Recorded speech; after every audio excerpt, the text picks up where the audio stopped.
প্রাক্তন কংগ্রেস নেতা তথা বর্তমান বিজেপি নেতা রতন দাসকে নেশা পাচারকারী বলে আখ্যায়িত করলেন ত্রিপুরা বিধানসভার উপাধ্যক্ষ রামপ্রসাদ পাল।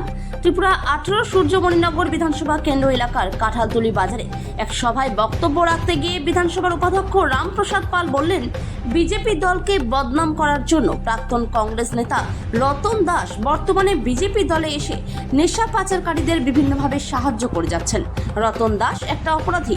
সে 18 সূর্যমণিনগর বিধানসভা কেন্দ্রটাকে বিভিন্ন নেশা পাচারের সাথে যুক্ত হয়ে নষ্ট করে ফেলছে। কিছুদিন আগেও এক ব্যক্তিকে অপহরণ করে ওই ব্যক্তির কাছ থেকে রতন দাস সহ তার সাঙ্গপাঙ্গরা মিলে টাকা আদায় করেছে বলে বিস্ফোরক মন্তব্য করলেন বিধানসভার উপাধ্যক্ষ রামপ্রসাদ পাল।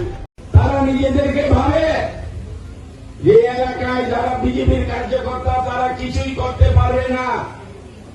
যিনি এলাকার এমএলএ উনি তো এলাকার খোঁজ খবরই রাখে না। ওরা জানে না আমি এলাকার প্রতিদিনের সমস্ত রিপোর্ট আমার কাছে আসে। আমি চাই না এই এলাকায় একটা ঘটনা ঘটুক।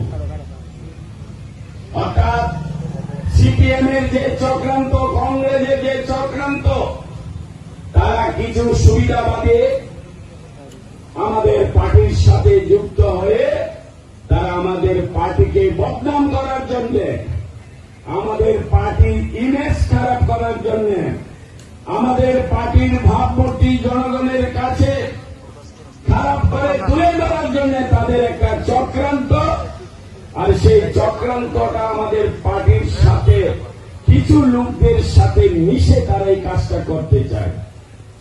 আমি আজকে আপনাদের এই এলাকার জনগণের কাছে আমি আজকে বলে যাচ্ছি, এই এলাকায় এখানে একটা বাড়ি আছে, রতন দাস, সে আমাদের পার্টিতে নাকি যোগদান করেছে। আমাদের এলাকার পুলিশ এই এলাকার একটা ক্রিমিনালকে, যে এই এলাকায় ড্রাগসের ব্যবসা করে, যে এই এলাকায় মদের ব্যবসা করে, ইলিগেল কাজ করে, কিছুদিন আগে তারা কয়েকটা মিলে একজন ভদ্রলোকের কাছ থেকে তাকে কিডন্যাপ করে তার কাছ থেকে অনেক টাকা আদায় করেছে।